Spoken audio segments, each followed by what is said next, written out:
and invisible.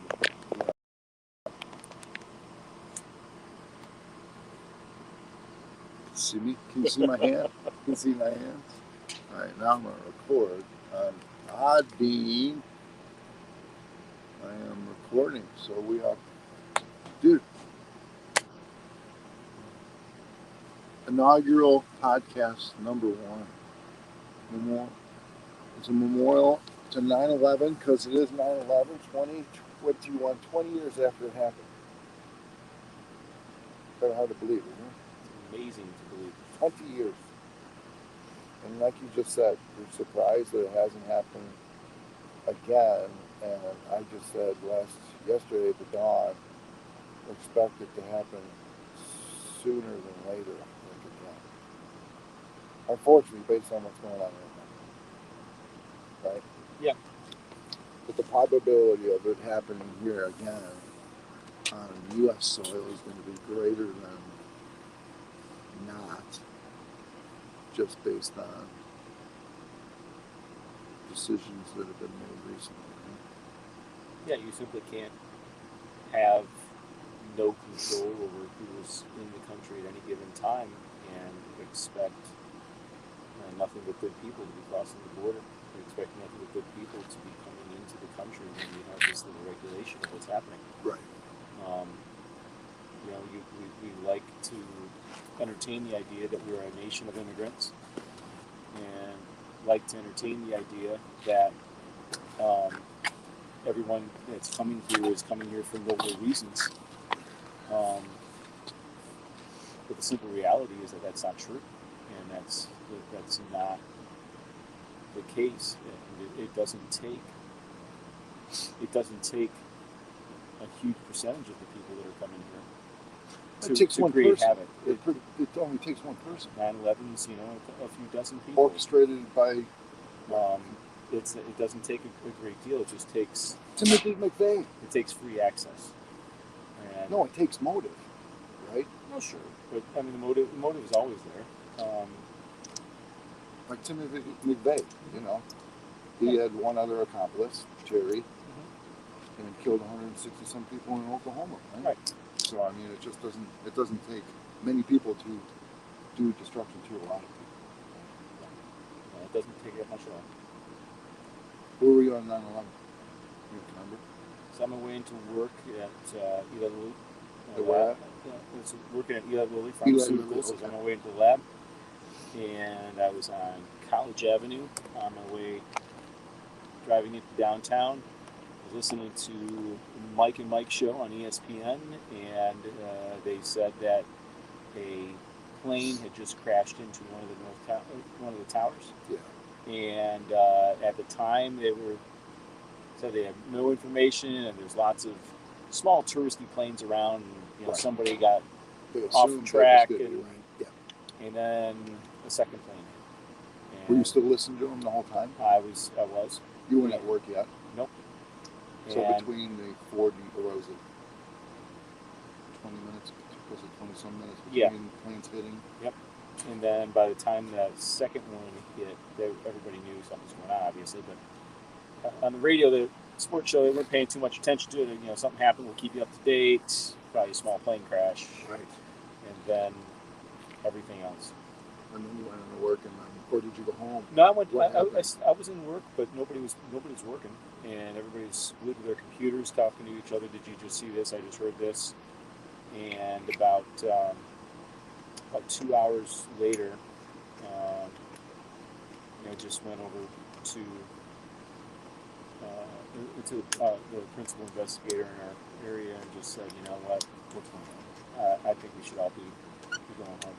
Oh, they were going to keep everybody. Well, they didn't say anything. They didn't say anything one way or the other. Okay. And she said, "Yeah, I think everybody should." So yeah, our section, all the researchers in our area, they stayed if they wanted to stay, went home if they wanted to go home. But did most people leave? Yeah, everybody left.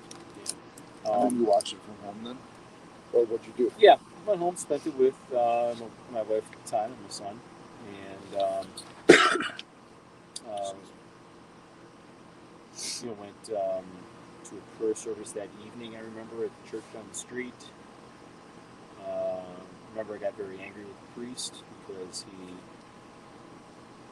encouraged us to try to understand what was happening with the people who committed this, trying to get us to be understanding of what they were trying to accomplish. Be compassionate to the sinner, if you will. And there are some things that you just do not do that quickly, and you don't necessarily open yourself up to. And people who want to kill thousands of people for nothing but their misguided reasons are not people that you have sympathy for. No. They're people that you let God sort that out. But you certainly don't pray for them the same day that the victims are not going home, and people are trying to figure out who's not coming home and who they'll never see again. That's not the time to remember the villains in your prayers. Wow! And somebody actually did that. Yeah, chose that time and yes, to make that those statements, conscious decisions, to make those statements to people. People were kind of shocked by it a little bit, and people started walking out of the church. And even with my incredibly bad grown-up voice, I started singing "God Bless America," and everybody in the church just stopped what they were doing and joined in, because I wanted people to have the idea of patriotism of what we were actually dealing with at that moment. This wasn't the enormity of it. This was something that, 4 separate attacks, thousands of people. This was not the type of thing that you. It's not the type of thing that you're at that moment. You're thinking about the sins, the sinners, and what brought them to this. This is the time you're thinking about the victims and the people that aren't coming home, and the families of those people, and people who are still losing their lives as we spoke. The first responders who were still dying, trying to help the people that were there. So I'm wearing the shirt. It's the never forget. Mm-hmm. The back say. Read the back to everybody. The memories of those loved and lost will never fade away. Right. Yeah. It should not. 20 years ago. No, but if we don't learn from it, right. Destined to repeat it, right? Is that what they say? Yeah. Those who don't learn from history are destined to repeat it. And if we let people into this country that want to do ill will. Right. And there's no. But I mean, it also could happen internally too. Yeah. Well, of course. The problem is that not so much. Immigration isn't the problem. It's uncontrolled, unlimited, illegal, undocumented access to the country, unfettered, free immigration that anybody can wander in and out whenever they want. That's not economically feasible. It's not feasible from a defense perspective, and we have to get out of the concept that we are in a country where the whole world. This isn't a fairyland, a little playground where there are people that revile our way of life, that despise us, and want to do us harm. Right. And we need to be eliminate us. We need to not live in this fantasy land. Right. That be naive. That everybody's going to be compliant. You can just be nice to people, and they'll be nice to us. Sadness is that evil is real, and it needs to be confronted. And with force. Yeah, we just have to be aware of what's going on. Prepared and aware. We are absolutely a country of immigrants. There's no 100%. Question that's what we are, obviously. Less than 300 years old. It's a blip in. But at the same time, that doesn't mean that it's unfettered. My grandfather took years to bring his, I don't remember, 17 kids to America. It took years and years for the oldest ones came over, and they looked at Eastern Europe, Romania, Czechoslovakia, Transylvania. My grandfather, Babby. Really? My great grandfather, Babby. And Oh, so your grandfather's dead. yeah, my grandfather. Yeah, I knew your grandfather well. I mean, Yeah, but that his dad but came. his dad was the one that he was the first generation. So Right, your right, grandfather was the first generation American, and they just didn't born want. American They just citizen. didn't wander in across the border. No, they went through Ellis Island. They went through Ellis Island. Have you been They to Ellis Island? have not. I have. Um, It's fucking eerily, hauntingly amazing at the same yeah, time. I've been to. It wasn't open, sure. but I went to the nine. There's. It's on my Facebook page too. When I had that territory in 2010, I had New York and New Jersey, and on the New Jersey side, there's a park right by Ellis Island that has, if you stand where they have a memorial, they have trees and lights lined up exactly where the Twin Towers used to stand. Sure. And they've got a picture of before and after, and you stand right in that exact spot, Right. and you know exactly where they were. But Ellis Island is right to your right. And my mom's mom, my grandma Kate, came over from Ireland on a boat. So my mom was the first generation Mm-hmm. of the Finnegans. Her family were the first born in the U.S. Her dad was born here. I mean, it took enough years for you know to earn enough money to send for the next ones, to earn enough money to send for the next ones. Yeah, That my grandfather never met some of his oldest brothers and sisters because they were. they were gone before he got here, and it was it was a different world. So it's just you know I don't think anybody of reasonable mind has a problem with immigration. It's a problem with the conditions in which we do it. Or the decisions made And we around can't. it. Yeah, Yeah. we simply can't. We have to come to realization that we are over $30 trillion in debt and haven't even gotten to the unfunded liabilities of pension plans that are about to come. And we don't have unlimited resources, and we need to understand who's here because everybody in the world that wants to come here doesn't want to come here to just play nice. So what do you think about our kids that were born but remember 9/11? How do you think they view it? Because it seems like that this generation now, right? Mm-hmm. They're more tolerant of loose immigration because they don't understand the ramifications of it. Right. Does that make sense? It makes perfect sense. Because I think, The, yeah, by not being stricter on who we allow into the country, obviously well, increases the security risk if the it's not bottom done line, yeah, done properly. the bottom line is that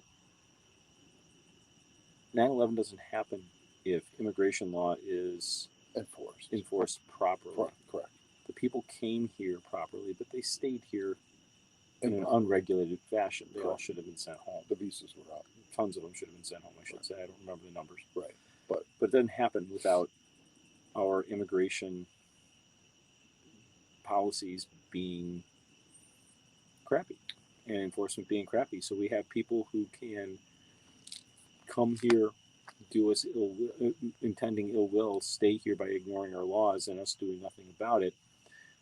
But at the same time, we have people who are coming here wanting to do things the right way. That, yeah, in my role as a research administrator, right. And how many people do you get from other countries I coming in? had people that I right? was scrambling, Right. who had been here for 8 years, who had bought homes in nice suburban area, who PhD, Yeah. husband, MD, wife, and I'm scrambling to find a way to keep them here before they get sent back because the paperwork is taking too long to process and they were about to be sent back home. Meanwhile, other people can just walk across in whatever fashion that they so choose. but the people that are here being productive, being contributing, that want to do things right, that want to do the paperwork right, that want the system doesn't treat them with the same dignity and respect that we are asked to treat people coming in illegally. Yeah, anybody that just wants to wander in. Um, that's not right. So what do you think after, like, the week after 9/11? Because I remember I was on the way to, same thing, I was on the way to work when the first one struck. Mm-hmm. I was listening to Bob and Brian out of Milwaukee, and the sports guy just started because it was just before 8 o'clock. It was like 7:54, and I was just pulling into the store, and he said, "Holy crap, a plane just flew into the World Trade Center." And Bob and Brian were like, "What?" So they turned on the TV, and by then I pulled into the store, walked right into the showroom, turned the TV on, and not minutes later the second plane Mm-hmm. hit. And then we sat there until 4 o'clock in the afternoon and watched that. And I don't think we had one customer come through the door all day. Nope. I think we were one or two in service and nobody in sales. And then the following week, nobody had any clue what the hell was going on. Right. No clue. I think I remember thinking President Bush did a fantastic job of bringing the country together and coming into action. Giuliani. I remember Giuliani did an excellent job. I remember it was a time when people came together, um, Top to bottom. top to bottom. Left to right. The funny thing though, so I had dirt. Why does it take a tragedy like that to have patriotism? Like like like Pearl Harbor. Well, because you can't You know argue what with I it. mean? You can't. Why? Because it's us against them. Because you can't argue with Right. it. Because Because it's a clear. it's a country against well, an even enemy. besides that, you can't argue with it. It's a fact. You can't argue a People. fact. Yeah, people were killed because they don't. Other people Don't like us. Americans. Correct. And so, There even was if you want to be sympathetic, even if you are, and there were people. Do not be wrong. There were people that shortly after that happened began to turn it into the political issue, and that it was this fault or that fault or whatever. well, yeah, they started pointing Against fingers. and but they were smart enough not to. You can't point the finger that day, and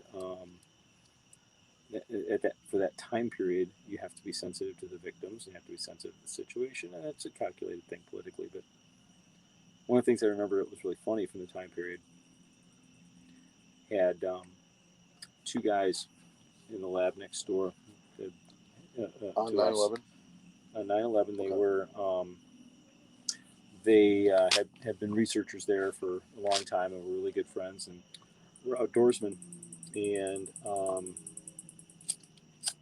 just before 9/11, they took a week vacation to Boundary Waters, where they're flown in by a plane and water plane landing on a lake and dropping them off, and that's it.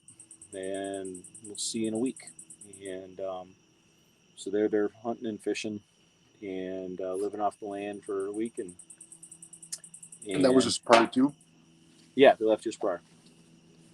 And 9/11 was in the middle of their stay, and comes something like the 13th or 14th or something like that, and they're waiting for their plane, and their plane hadn't shown up. And the next They day, didn't know why. their plane didn't show up, They and no the clue next day, why. their plane didn't show up. Right. And then Did anybody have any communication? they had no communication. What? And No ship to show radio or nothing. They were in the middle of nothing, and they had no way of communicating. weather radio, nothing. Nothing. No weather band, nothing. And at that time, they realized between the two of them that they hadn't seen a single contrail or plane for days. Exactly. And they were both freaking out. They were like, What's going on? "Is there a nuclear war?" Right. You have no idea. Their first thought that they had was something big just happened, And it was did somebody finally press the red button? Exactly. And right. They had no concept what was going on. And then they came back to. And eventually they got the plane lifted, no fly lifted, and the plane came in to pick them up. But for that time period, for days and days, they had no idea, what was going on in the world. And all they knew was something big because they weren't getting picked up, and they saw no aerial activity. It's funny you say that because the following week we played a baseball game. It was, I think, maybe even the playoffs. And I was playing with Pat and his father-in-law, and we stood both teams. And we normally didn't do it. I don't know why we didn't do it, but we should, just because it should be done at every game. Is that both teams stood for the national anthem. Sure. Even though there were no fans, we played in front of nobody. There were basically 40 guys standing on a field, almost all crying. And I looked up in the sky and realized not a single plane is in the air. And we were by O'Hare. We're playing at Harper, Harper College. And the eerie feeling for the first time in my life, looking up in the sky and not seeing a plane fly, it just hit me. I was just like, holy, it will never live the same. You know what I mean? Life will never be the same as we know it. I told that to my buddy when we were sitting there after the second tower. I said, life will never be the same as we know it. And it hasn't, as far as travel and no, that's not everything. It's just changed. It's just, right. And the ridiculousness of some of the shit that's come out of that is just nonsensical too. You know what I mean? TSA and all that other bullshit that they make you go through with unproven bullshit just for control purposes. Well, it's like the vaccine masks. It's like the COVID mask. It's not so much that it does any good as it makes you feel like you're doing something in a situation where you're truly powerless. If you tell somebody something bad is going to happen and you're powerless to stop it, or you have very minimal impact on whether or not it happens, you get afraid. If you tell somebody, you may get afraid, right? You can wear this mask, or you can tell somebody, well, if you do these things and you let this thing X-ray you as you walk through, you can do something about whether or not your plane blows up. Correct. Giving people some sense of some control over their future and their destiny makes them feel like they can do something. Whether or not it's effective or highly effective or only minimally effective isn't as important as the psychological aspect of giving them something to do to feel safe. And that's what about all the people that psychologically don't feel safe even though they have to go through all that crap though? What's the purpose at that point? Yeah, the people that still live in fear based on what? That's something that they got to deal with their $220 an hour psychiatrist. It's that. Seriously, I mean, if you're not dealing with that fear, that's the thing that people don't get, is that this is part of life. Do you think another 9/11 is going to happen within, say, the next 5 years? I'm surprised it hasn't already. So kind of just doing a correlation. So the whole thing with the coronavirus didn't surprise me at all. And when the first things in December of 19, when we started hearing about coronavirus in China, I was telling folks around me, this is something to pay attention to. This is a big deal. You said that at that time? Yeah. Why people were like, with SARS and with MERS, and it'll just I went through all that. I traveled through all that. And nobody, Cliff, I spent we didn't stop traveling. You know what I mean? H1N1, the bird flu, SARS, what? I said COVID was a big deal for this reason. But sure. I traveled through all that stuff, and you know what? No one ever, I never heard a word H1N1 or bird flu or SARS uttered ever, Cliff. Right. In every single flight that I took. And the only people I saw wearing a mask were Asians. Because over there they do it to... Well, they already wear it for pollution purposes. For pollution purposes. And they also do it out of respect not to get somebody else infected. So those were the only people in every single airport I was across the country during those times when those outbreaks happened, right? Right. Never once was it mentioned in the airport, in an airplane, in an announcement ever, never. Well, there's two reasons I can But tell why you. in December did you say? Sure, there's two reasons. So they're both related. Being in research, being a molecular biologist, being a person that works with disease and gene manipulation and things like that, um, and being in academia, you do things a little differently. So on Friday afternoons, a buddy of mine, an MD, PhD, a friend of mine named Bob, and I would sit in the lab, grab a beer, grab a pizza, just chill. End of the week and talk science, talk life. Hey, wouldn't this be a fun experiment to try? Wouldn't this be neat? Fucking nerd talk. And yeah, nerd talk. Best science we've ever done. Friday afternoon, some of the best. The Big Bang. I got three patents the Big Bang out of of ideas. The Big Bang of. Yep. Got 3 patents out of stuff that came on Friday afternoons with pizza and beer. That's fantastic. That's amazing. Another department was was smartest guys I know. It was whiskey and cigars. Another department. But anyway, Bob and I were sitting around looking around his lab that day talking, and I was looking around and I said, I have everything I need in this lab to make a virus and kill a few million people. Right. And nobody would know. No.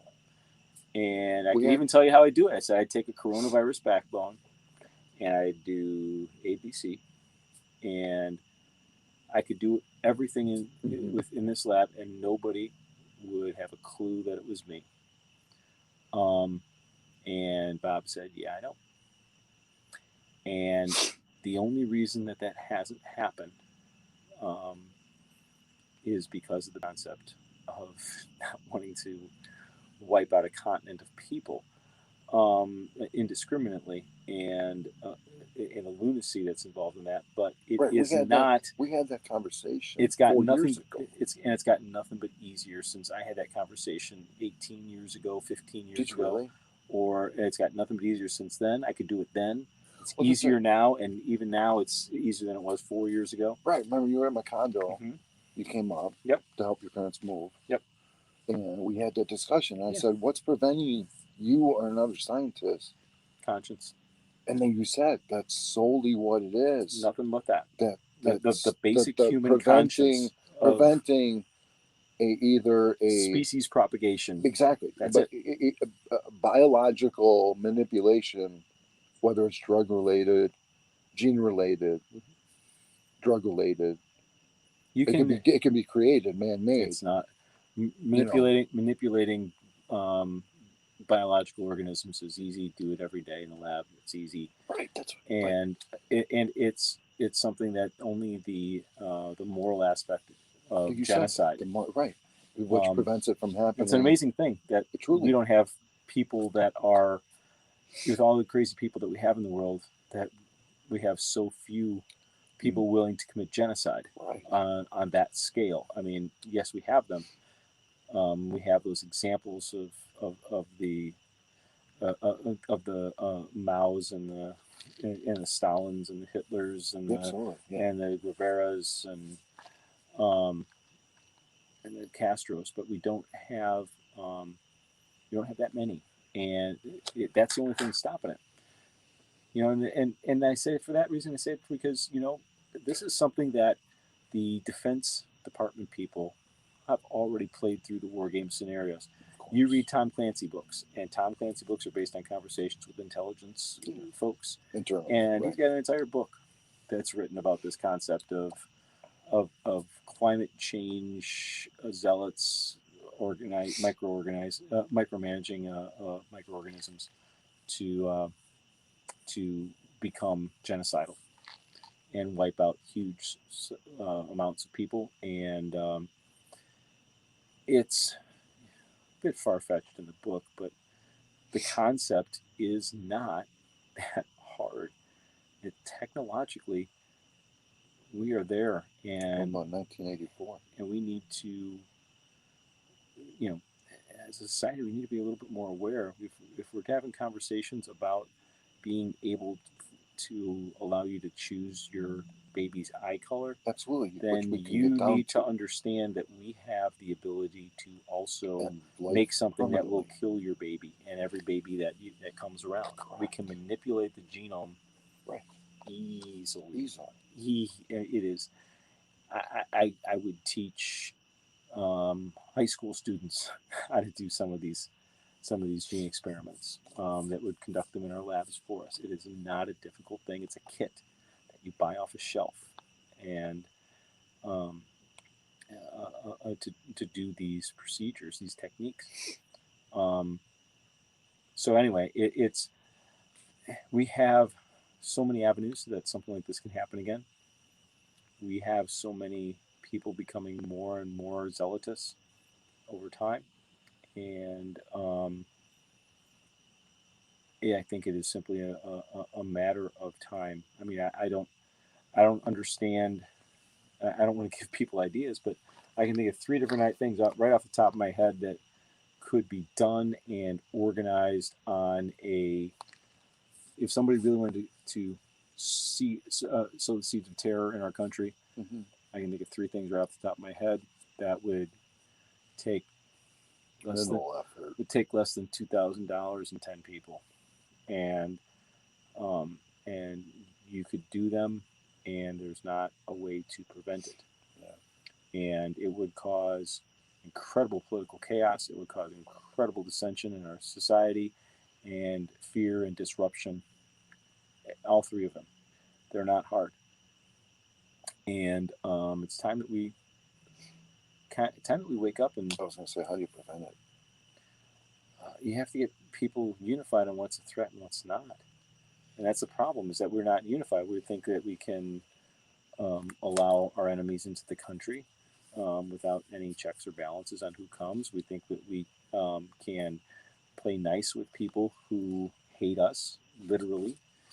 Um, and the Taliban can be our friends, according to the current administration now. Um, my my stomach churns when I hear somebody say that can treat human beings. He can treat women and homosexuals and Christians and Jews the way that the Taliban does, and the current administration says that they can be our friends and partners. That's sick. Um, if we How is it truly, possible that somebody can make that assumption or correlation between a known terrorist group and peace? sure, And justify it in their own mind, thinking that it's eminently possible to make them stop terrorizing the world. because You they know don't what I believe mean? because they don't believe that. But I mean, what prevents them, based on all the fact and history that we have, right? Mhm. That the Taliban has done. What good has the Taliban done for None, the world? none.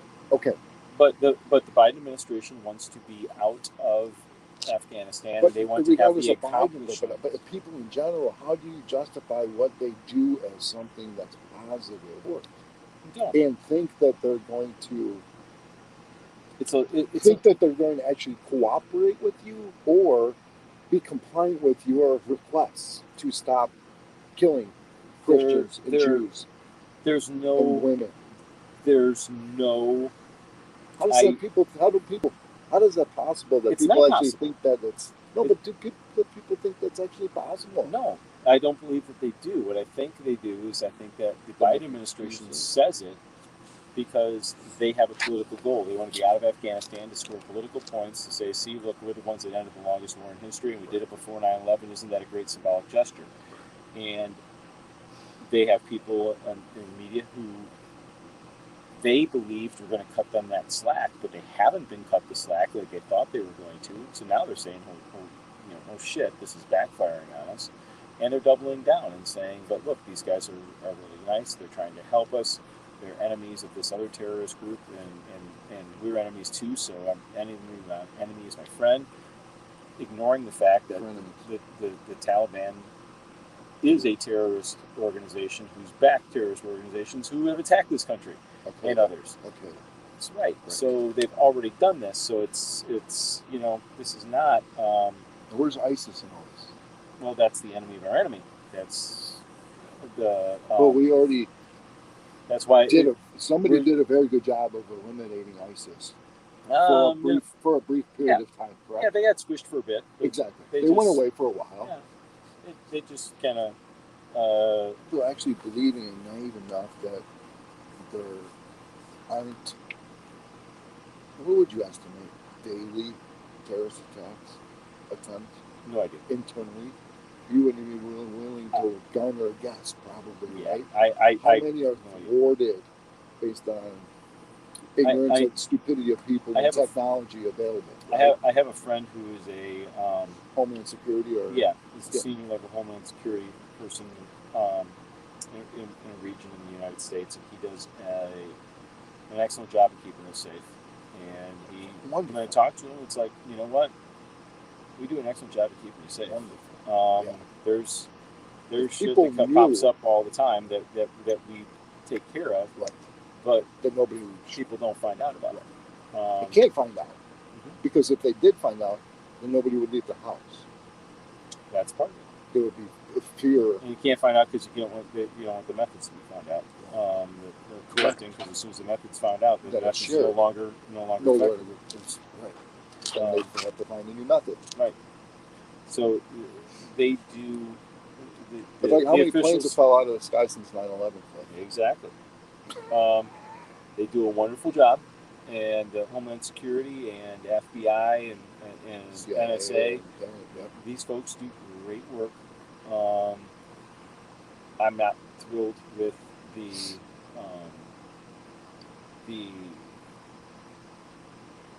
use and the abuse of the power that some of the Patriot Act provisions have led to, like the Russia investigation of the Trump administration. That was all using powers granted during the Patriot Act, used for off-target purposes. And FISA warrants used for reasons that were political in nature, and people should be outraged by that. There's not enough outrage for that. But because the tools that they're given, there's no education about that, right? Because it's a secret. But those tools are important to prevent true terrorism. Right. But when those tools are used against American citizens for political gain, then it's wrong. That is where people should be going to jail. And that hasn't happened is simply because of the political protection of those individuals. People shouldn't just lose jobs. They should. They shouldn't be losing jobs and then going telling their story to Oprah and making money on it. Yeah. Or writing a book. Yeah, they should be in jail. They should not be gaining profit from their inability to do their job correctly, or their purposeful and malicious use of the law against American citizens for political reasons. That is not what that law is there for. And FISA court issues should be prosecuted, but they're not. But that's the kind of thing that we have to decide whether or not we want to give up these freedoms for the purposes of keeping terrorists out of the country and keeping planes in the air, or if we want to keep those freedoms and take those greater risks.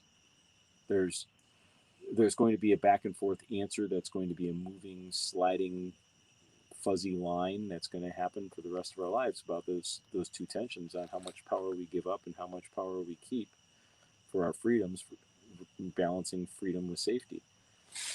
Pure freedom, you have no safety. You have no guarantee of safety at that point in time. You give up all safety when you have no freedom. You really are only. You give up all safety when you have complete freedom, because then you have no law. It becomes the Wild West. Well, I was going to say, you become your own. Right, and bodyguard and everybody can't do that. No. So there's always been a balance. I mean, even the people that say give us our freedom, like our parents, they're ignoring the fact that there is always in a society, an organized society, checks and balances. Yeah, and it's a matter of where the pendulum is at any given time. How much freedom are you giving up versus how much you're gaining? Safety are you gaining? Right. And And that's a dynamic tension. It's just a dynamic situation that changes over time, and I don't like where it is at the moment, but um, I understand it, and I think I think that that's something that evolves in response to the latest crisis. It never evolves on a proactive basis. It always evolves on a basis of, oops, we screwed that up. Let's really close that barn door well this time. Where's the cow? Um, and we don't pay attention to keeping the cow in the barn ahead of time. So it's it's just dynamics. It's just the dynamics of politics. But I think I'm very grateful for the folks that have done the job of keeping us safe since. I think we're making it difficult for them to do their job, and I think that it's a matter of time before some of these very simple things are done. I mean, it's almost midnight, or it's almost 11. It's 11:44. Still on 9/11. Mm-hmm. And I remember going home that night. Evan wasn't born yet. He was born December 27th. So 3.5 months later, right? Yep. And I'm sitting there on the couch crying, thinking, what am I bringing into this world? Mm-hmm. You know what I mean? And Not having no clue what direction or what was going to happen after that. right. You know, that night, thinking, I'm bringing a child into this world, and we've got literally, there could have been 50,000 people killed that day instead of just 3,000. Yep. Had they done it 2 hours later when the towers were full, as opposed to 9 o'clock in the morning when everybody was just getting there, Right. there would have been probably another 3 or 4 times people, and many people, Mm-hmm. not only in the building but in the streets too. Right. And had the Pennsylvania plane not taken I've itself been down. I've been to all three memorial sites. Mm-hmm. If the Pennsylvania plane hadn't taken itself down, the same thing would have happened in Chicago. Chicago or the White House. Mm-hmm. Nobody, yeah, potentially the Sears Tower, yes, or That's or the White that's what House. my understanding was that they were heading to Chicago. I could be wrong. I don't. Right, I know you Yeah. know right. And if they, there's another 5,000 people dead there. In the second largest or third largest city in the country. Mm-hmm. I mean, they're making a statement. Pentagon, I, yeah, Pennsylvania could have been coming here or going to back to Pennsylvania Avenue. Mm-hmm. You know, what a statement that would have made. They put a plane in the White House. What if they put a plane in Ohio State Stadium on a Saturday afternoon when there's 110,000 people within Well, those were the fears back at the time. within 200 yards? Seriously, Mm-hmm. right? Yeah, that was the fear at the time. That should still be the fear today, Right. because it's still possible. Sure. Well, what do you think? I mean, 20 years later, right? Mm-hmm. What do you think this generation does if it happens again today? Do they step up like the generation No. that did 20 years ago does? No. I don't think so either, to be honest with you. No. I don't, the way that they're being, Education today isn't the same as it was then. I was just going to say, raised and taught. We don't have. We have first last 20 years we have reduced the attention span of the younger generation to nothing.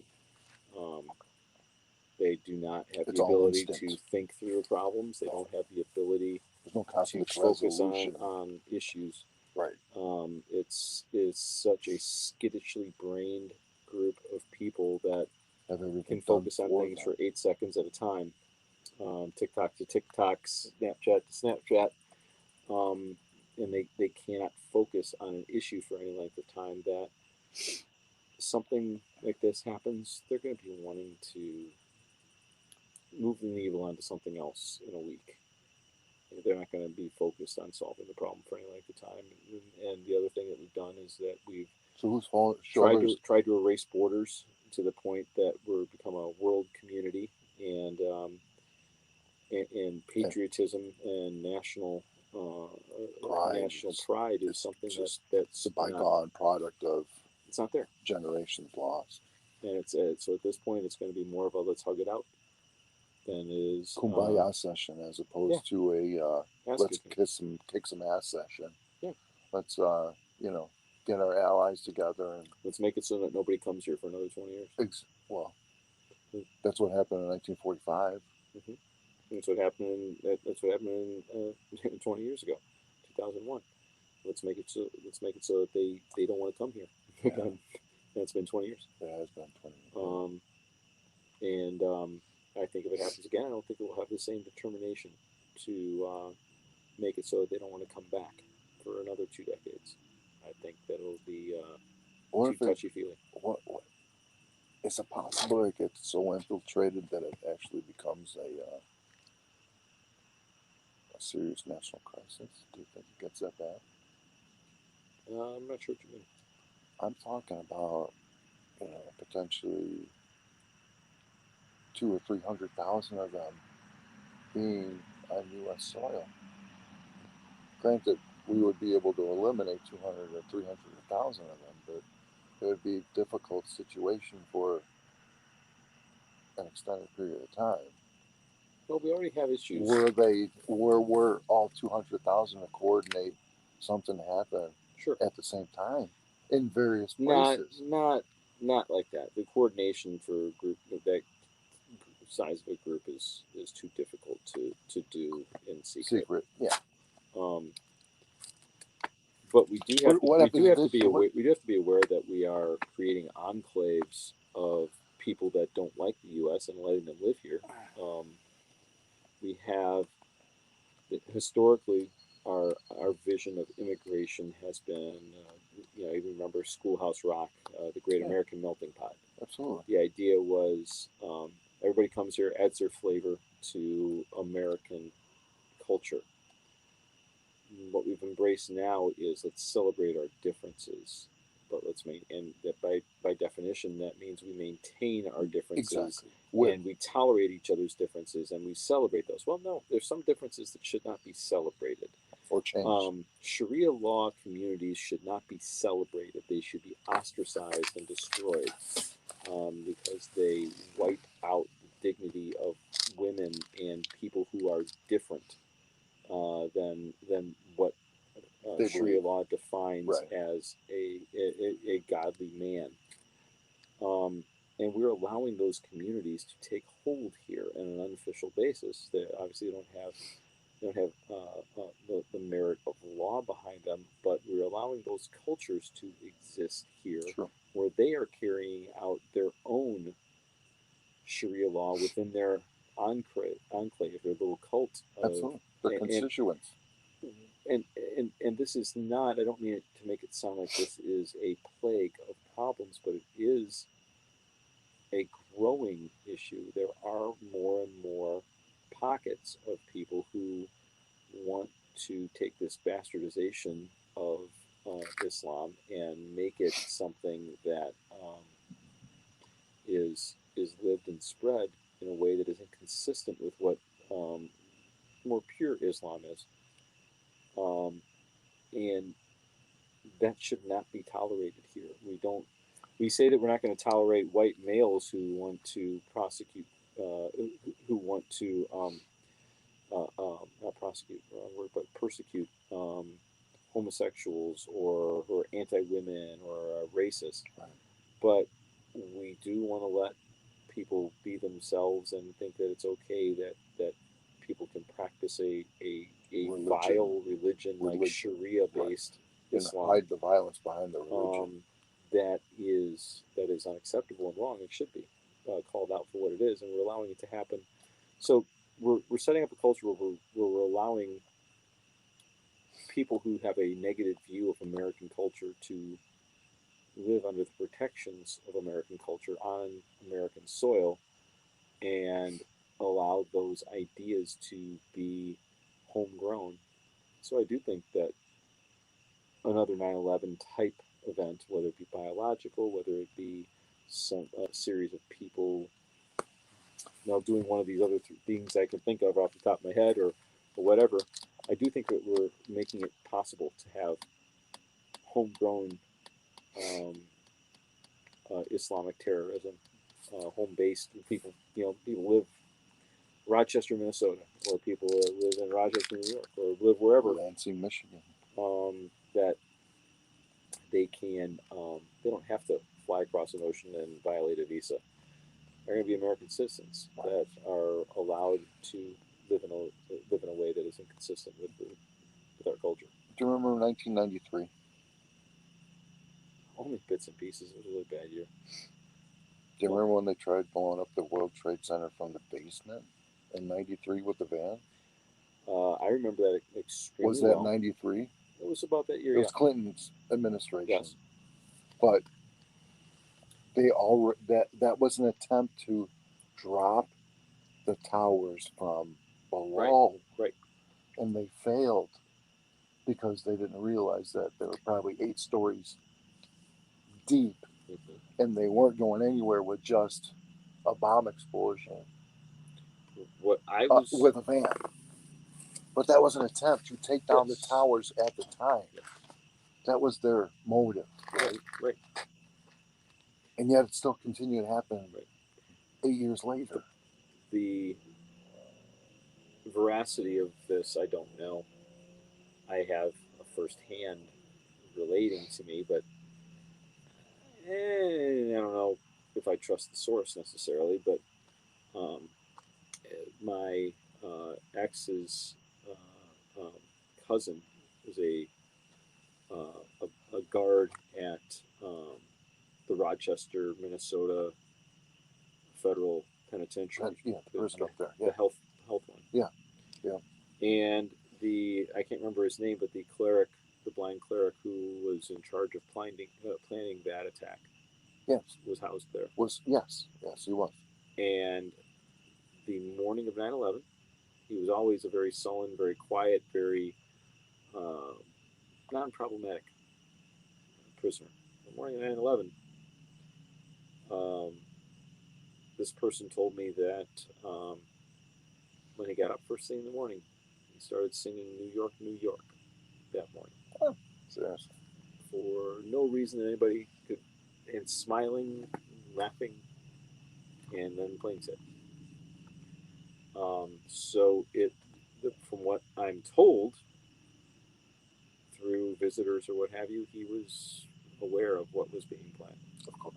Now, I've never heard anything more about that. I don't know if there's any veracity to that, but that's what a person who was one of the guards there at the time said she heard. Now, whether that is somebody trying to make up a story that sounds important, or whether it's true or not, I don't have. Unless you heard it, right? But I know I got it from a person who supposedly is a first-hand source. So it's interesting that that culture had that idea in mind for a long time, and I keep saying that culture because that's what it is. That's what people need to realize. This is not a fight between countries. This is a fight of ideologies. This is a fight of cultures, and there is a culture that wants to be incompatible with ours and wants the destruction of ours, and we have to realize that our way of life is what is under attack here. How we want to handle that, we have to figure out. But the thing that we cannot be naive about is that this is an attack on our way of life and the things that we hold dear and the freedoms that we hold dear. How tolerant do we let? Mm-hmm. Do we let it become? Right. I mean, what do you think the tolerance level becomes before it becomes pushback? I think the idea that we need to encourage is I think we need to encourage nationalism. I think there's nothing wrong with being proud of your country.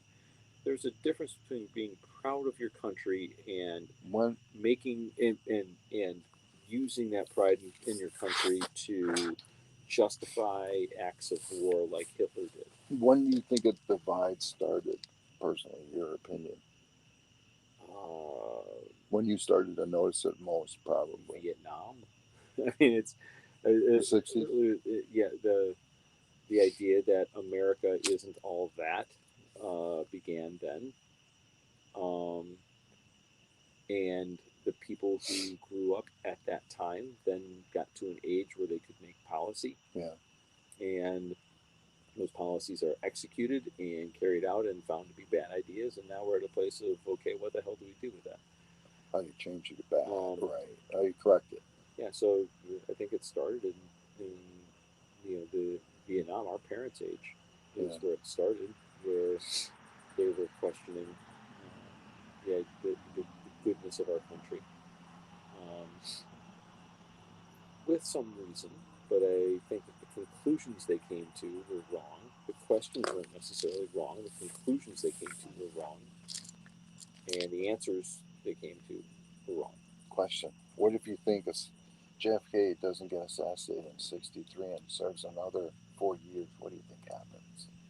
I think JFK was one of the most overrated presidents that we've ever had. I think that he was a clusterfuck Yeah, that but was everything that waiting to happened, happen but everything that in happened after Cuba. him, Um, right? we got out of Cuba almost on accident. Correct. The Cuban Missile Crisis we avoided. It 61, wasn't his right? diplomacy that was so awesome. I think it was people being really afraid and understanding minutes before buttons were It just pushed pulled out. Yeah, that that this was a bad idea. this could end life on the planet as we know it. Even that early in the '60s. Well, but, after what I happened in think the '40s, I guess right. it was I much think more. JFK was an attractive, charismatic man who was a failure as a president and whose legacy is painted on the fact that He was killed. shot, killed. And his Camelot has been glorified since then, but he didn't really accomplish anything of significance. Um, But that that's definitely my take. changed the course of history. Sure, it did, but I don't know that it changed it for better or worse. I don't think. I don't Do think you think anything. we go to Vietnam if he's still alive or no? He's the one that started it there. Well, He's the one that sent advisors in the first place, and he was. Let's not lose track of the fact that he was a military person. he was. He was in the Navy. And his idea was PT. to send people there. I mean, I see no reason that he wouldn't have continued that policy. He Right. initiated it. That's Um, for that that would he have been more effective correct. in in, Get in, finishing it in sooner or getting out. warfare? Right. I mean, that's speculation. I have no way of knowing, but I think that His decisions may have been his own different. actions showed that he wanted to go there. Yeah. Send people there himself. So I don't know how different the war goes. I have no idea. I have no idea if he would have been more aggressive in pursuing it, made different choices, allowed different people to move differently than Johnson did or not. Um, but You know what I wanted to do too was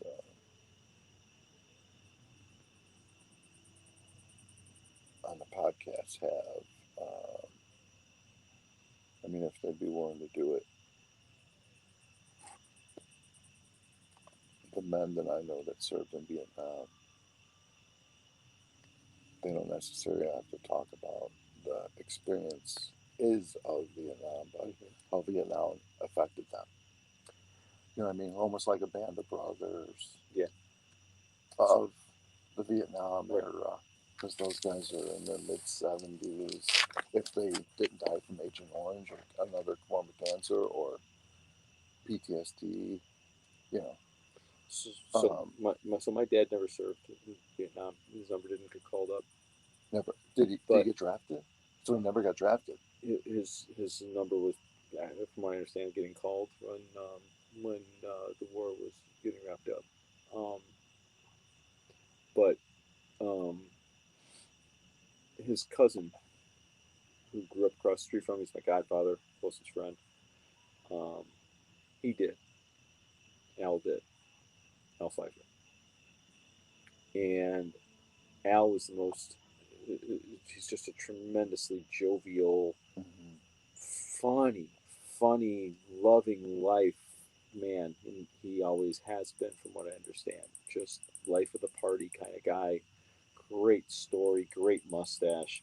Just a great guy. Big handlebar thing is awesome. Okay. But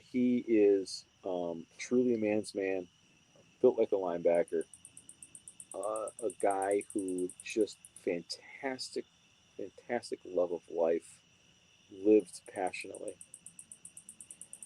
And I give that as a background because when we moved out of my house in Island Lake when I was 17, Mm-hmm.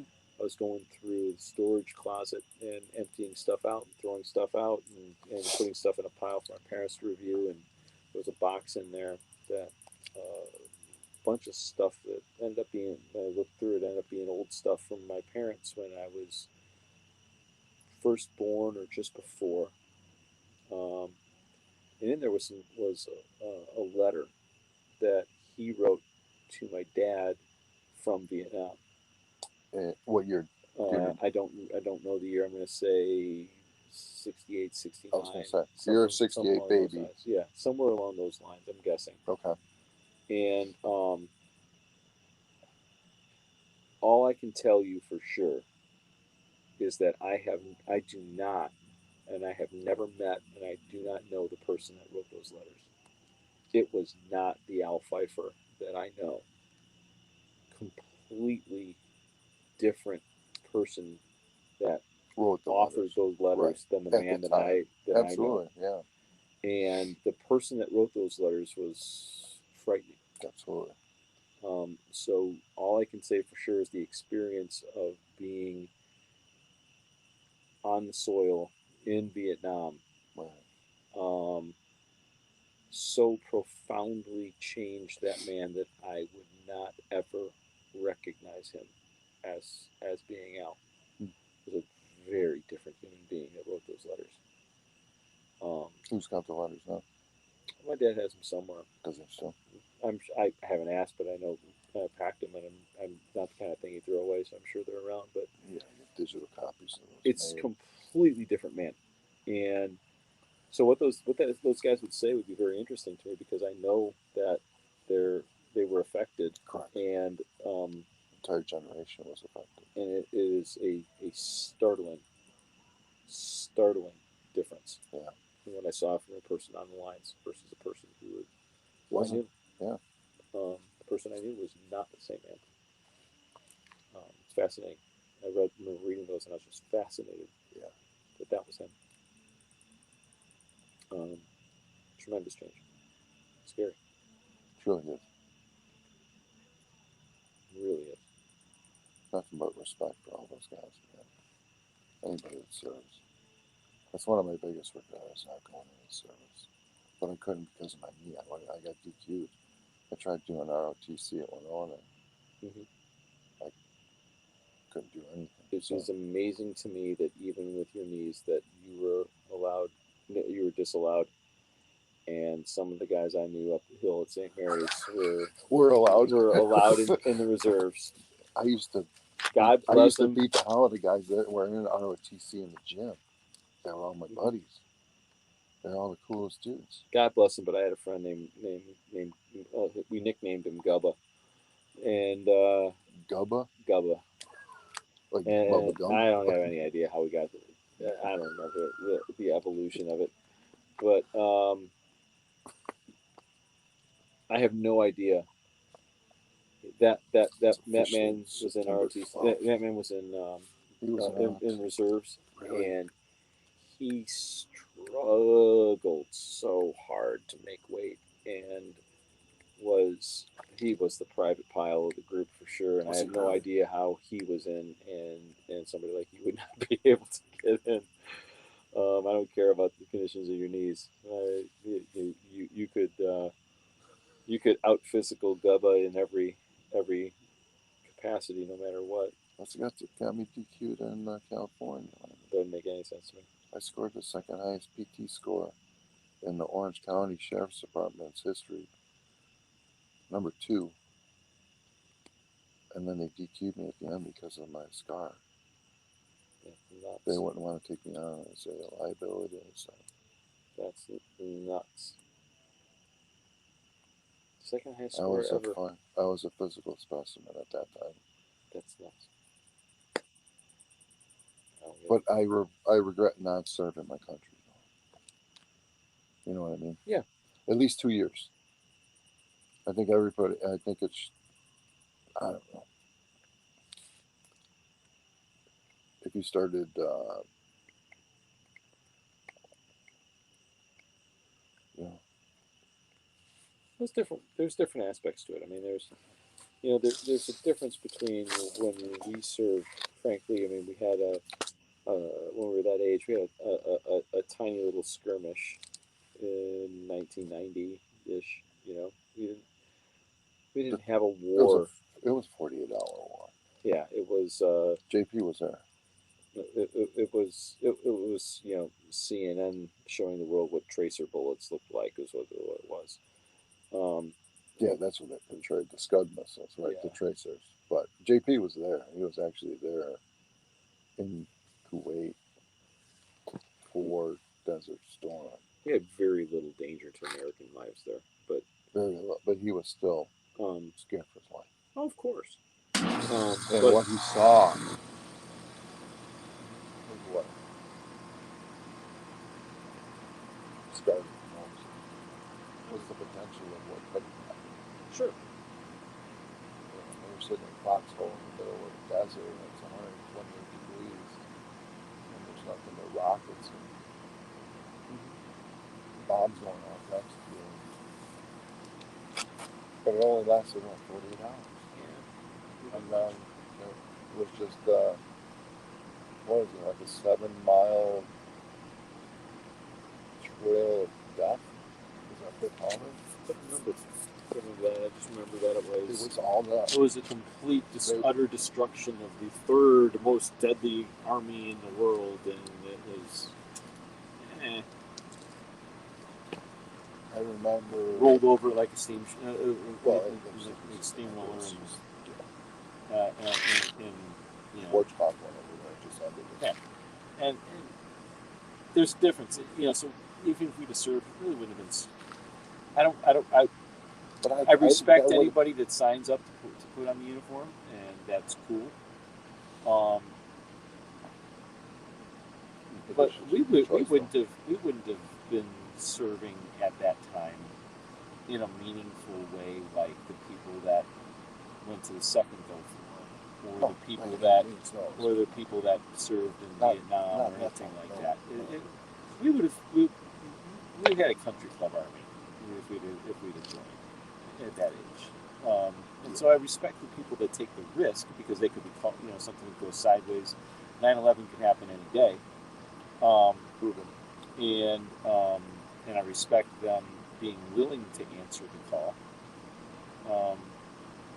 But the fact that you and I didn't serve in our time frame, it doesn't shake me up because our service would have been a vacation in Germany or Korea. Yeah. No, we were lucky. We got a classmate that was serving at that time. Didn't see any action at all. And that's the wonderful blessing of the time. Got to travel the world essentially on the government's dime. Right.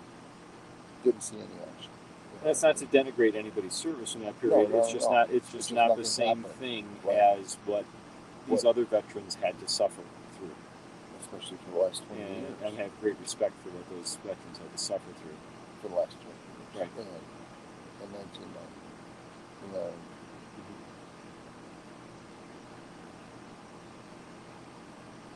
We would have gotten to say that we were vets, but we wouldn't have. They were vets, and then they were the vets that see what war really is. Those are two different things.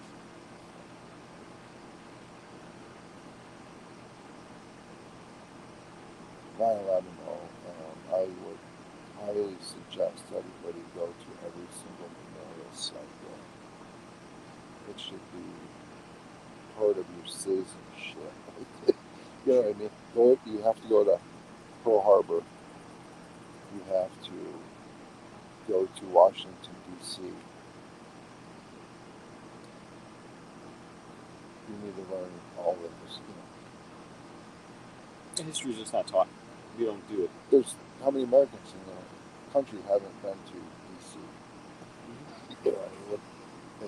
But we.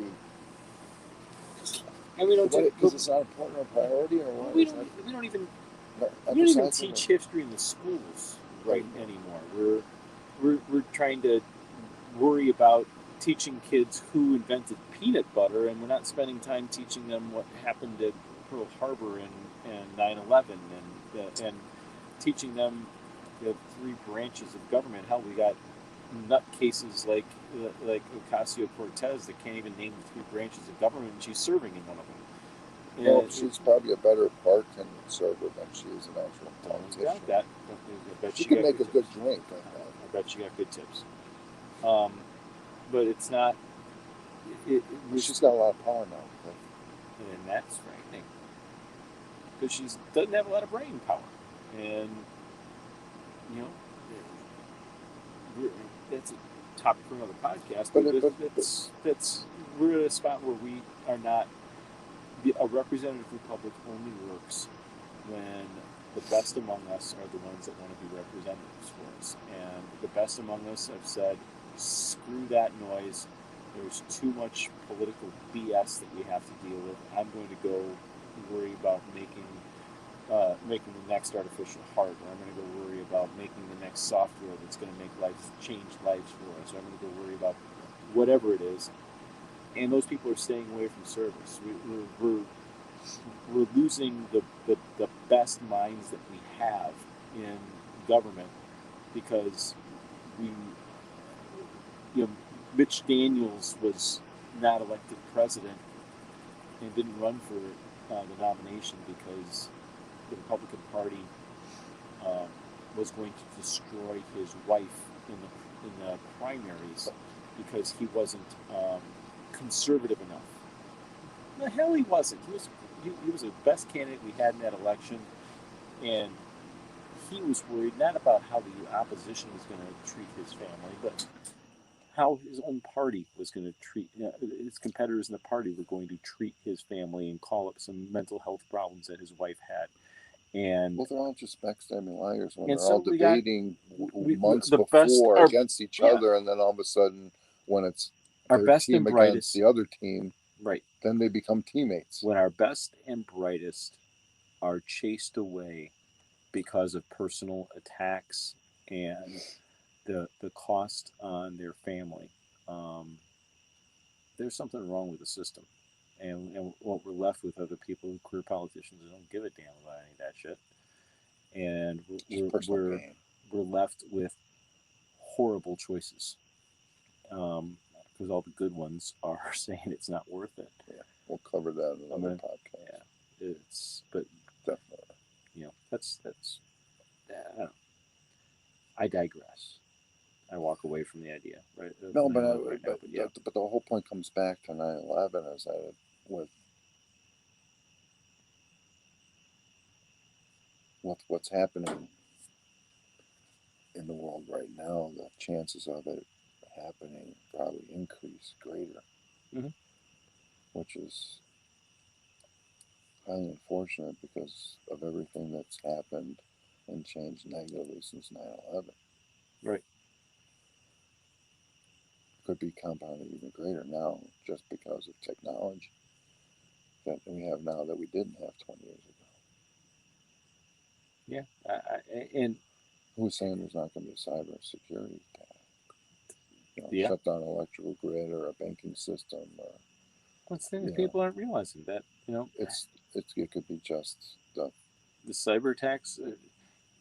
It is so easy to launch physical attacks. Again, there are three things in my mind that are easy. And I'm saying bad guys have already thought of it. They're already doing it. But people aren't paying attention. We have vulnerabilities in the electrical grid that can be attacked physically that cannot be replaced for 8 to 10 months because that's how long it takes to make the components. Correct. And when that goes down, that node is down and it's gone. And the power distribution to that area is gone. You can take out power to Los Angeles with a pretty easy attack in an unsecured rural cyber station. Electrical station. 100%. You can take it out easily with just a couple of people, and it's a fence with some barbed wire across. How does that stand up to an F-250 driving at 50 miles an hour. It doesn't stay, and we've done nothing to make backups for the equipment that will be destroyed, that could easily be destroyed, and we've done nothing to secure the premises for those places. Mm. We have reports of the people going out looking and seeing, investigating. Going out and taking a look Yeah. and seeing bullet holes, high caliber bullet holes in those transformers. Those are high school kids or yeah, rednecks or not that caliber. Yeah, it's people testing to see what it's going to take those down. You don't think it was Exactly. This isn't Billy Bob with his shotgun. I mean, he's not going dove hunting and missing on this. Pulling a Dick Cheney. Yeah. So this is and that would kill an awful lot of people if done in summer. It would. Food supply That's what I mean. would be destroyed. No refrigeration, no air conditioning, no power to gas pumps. Everything. You take away all, to exist. You take away all power just with electricity. To LA and see what happens. Exactly. See what the death toll is. So you take away all power from LA in the summertime. Or New York. And then right, it'd be simple as hell for 10 immigrants or 10 internal terrorists or whatever. Do you remember when blackout happened? It was in 2003 in New York. Remember when I remember. I don't remember the entire grid went down for the Northeast. I remember. And it was down for an extended period of time. Mm-hmm. But that was a pure mistake or accident. Yeah, that was only minutes in comparison to what this would be. Correct. And unsolvable problem. And terrorists. Again, I'm just shocked that these things haven't happened because it's amazing. You get 10 guys with as many rounds of ammo as they can carry in a gun, going to 10 different malls at the same time in 10 different states, and just start shooting everything they find. That's it. And you tell me what happens to the state of terror in our country, just that event. How many people are killed, and then who's going to let their kids go to the mall at that point again? Right, or you could do that at every college stadium on a Saturday. Yeah, absolutely. Across the country in one day. Yeah, and be in 80 different places. Yeah, and that guy with the flashlight isn't going to stop somebody from shooting 120 people in a minute and a half. You don't even need that, and Vegas proved that with the shooting at the Route 96 or the Jason Aldean concert at the Mandalay Bay, but he killed how many people? Don't remember. 56, something like that. But 53, but that's just one man. I was just going to say, you do that same thing at the same time in 10 different places on game day. And they don't even need to be in the stadium. They just need to be in the hotel across the street from Lollapalooza, they need to be in Taste of Chicago. They need to be in that children's hospital outside of Iowa Stadium. That's what I mean. And when they're coming out and they're just everybody's waving to the kids up there. You got somebody on the floor below deciding to start shooting people. Right. It's a surprise. Like I said, it's shocking that it's amazing because it'd be so easy to take game day Saturday on ESPN and have all those games going on at the same time and having 10 people shooting up 10 stadiums at the same time. It'd be easy to do, and they haven't done it yet. And I thank God for NSA and security and everybody else that's managed 100%. To stop that. But and then we have so many thousands of miles of train tracks and rural train tracks in this country that if you had 10 guys going out and you wanted to take out 10 sections of train tracks all at the same time. 10 bridges over 10 waterways, Cliff. And you've eliminated transportation for now 2 types, right? Yep. Land and sea. Yeah. See how you move things around. Correct. When you do that. The bridge on Sturgeon Bay goes.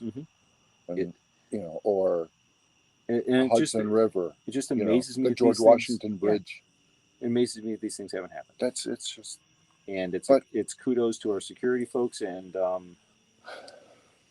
but it's something that we need to be worried about how vulnerable we are. We just take it for granted, don't a lot of people take it for granted, you think?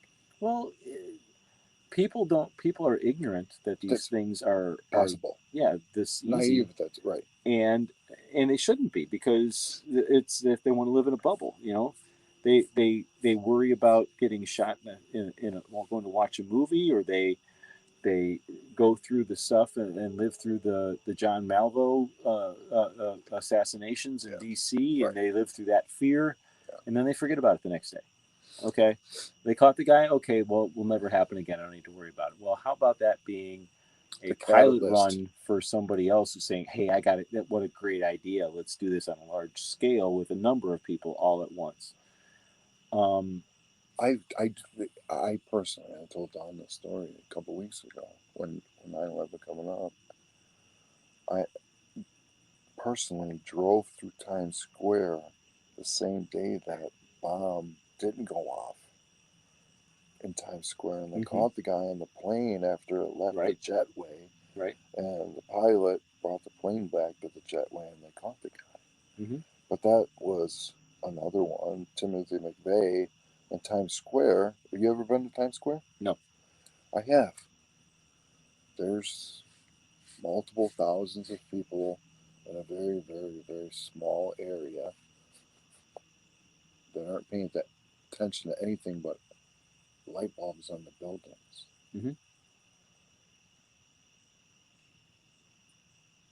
And a truck bomb goes off in the middle of that, in the middle of New York City.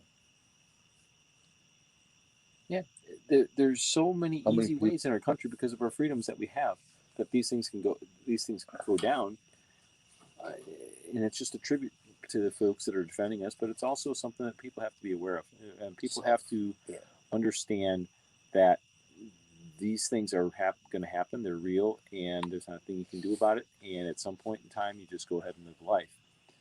I don't think that we've gotten there. I think that we have. I don't think that we have that realization. I think that we don't live in fear, but I think that we don't live in fear because we want to pretend to be blissfully ignorant instead of preparing ourselves mentally for the reality of something that is going to come. We just choose to whistle in the graveyard as we walk by instead of. It's easier to do than to prepare for it. Yeah. Instead of investing in our minds and hearts in reality and say, oh, this is a problem. This is going to happen. How are we going to respond to it when it does? Because it will. I mean, there've been terrorists around for as long as there have been governments. You had you can go back to Jerusalem in the Roman times, and you had the Judean People's Front. You had the People's Front of Judea. Right. You had who I can't remember the rest of the Python skit, but you had all these terrorist groups that were back there. Judean People's Front. We're the People's Front of Judea. Splitter. It's bring out your dad. So you got. It's a mere flesh you've wound. had. So you're gonna do bleed on me to death? Wrong movie. I know that, but it's still funny. It's still funny. It is. But you got terrorists. You got terrorists going back as far as there've been governments, and you got mosquitoes since then too. So this is nothing new, but it's a matter of the scale is potentially bigger and bigger and bigger, and we have to decide how we need to have these conversations more openly to decide how we're going to respond. Like Israel lives in a constant state of this. They know what they're going to do, how they're going to respond to the next thing that happens along this line or the next thing that happens like this. They make it clear what is going to happen. And when we lose our will like we have now and we want to get out of a country so that we can meet an artificial deadline for optics' sake, we tell our enemies, that we don't have the guts to do what the Israeli government is going to do the next time something goes down there. And our enemies say, oh, cool, okay. They're not paying attention again. We can do this now. Vulnerable. And You think it happens? We're 52. Mhm. You think it happens again before within our lifetime? Yeah. You do? Absolutely. On U.S. soil? Absolutely. Okay. Absolutely. And if I'm wrong and it doesn't happen again in our lifetime, you can say I told you so when we were up in front of the big guy. And Let's hope that doesn't happen. yeah, I just it's the problem we have in America is that we don't have the will of people that are constantly under siege, like like the Israelis do, and they know that they are confronted by terrorism on a daily basis. They know what they need to do to keep their people safe. Everybody there has a mentality of we're not going to tolerate this. We're not going to try to understand bad people. There are simply bad people in the world. Yes, the politics involved are complicated, but when you stop trying to be an asshole and blow me up, then I'll talk to you. Correct. And, then we can have a discussion. Right. A sit down. In America, we want to talk to the bad guys, and can you take a psychological approach with terrorists? No, I don't think you can. You don't think that's possible? I don't. I think you that don't think a top negotiator can turn a Taliban leader into a conformant? No. Do you think the hatred's that great? Not on a significant scale. You can always convince one person of a. Of course, I'm talking about. I'm talking about the leader of the. Yeah, even if you convince the leader, what's going to happen is the people that below him are just going to say decisions for him. They have no confidence in him anymore. Exactly. And, he'll end up hacked to pieces by machete, and somebody else will take over. You have Ayatollah Khomeini. It's not, when you're dealing with zealots who are willing to give their life for a cause, there's no large scale negotiation with that. The way that you combat that is upfront, and you make sure that they understand that the price that they're going to pay in return is higher than the price that they're going to than the cost that they're going to elicit. Right. Than their gain. Yeah. You make the math not work. Right. Right. When the math works, when the consequences are greater than what you're trying to accomplish, then you make the decision not to do it. Which is why we haven't had an attack in 20 years. Correct.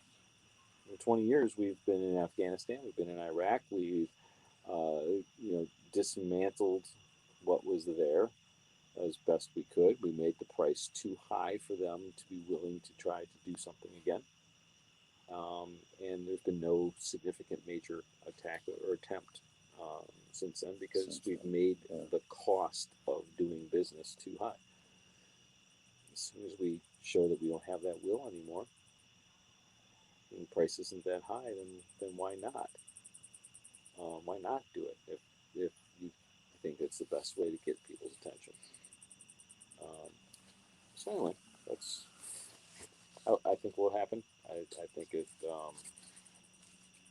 I think when it happens, it is a function of our will as a nation to tolerate bullshit or not. Yeah, we got a minute left, so we'll wrap it up. I just hope we don't have to have more fucking memorial or never forget T-shirts ever made again for something that can be prevented. I hope those go out of business. You know what I mean? Yeah. I would much rather see shiny, happy, smiley T-shirts. Absolutely. Absolutely. I'll even. I would much rather wear a yellow smiley face. Forrest Gump. You bet.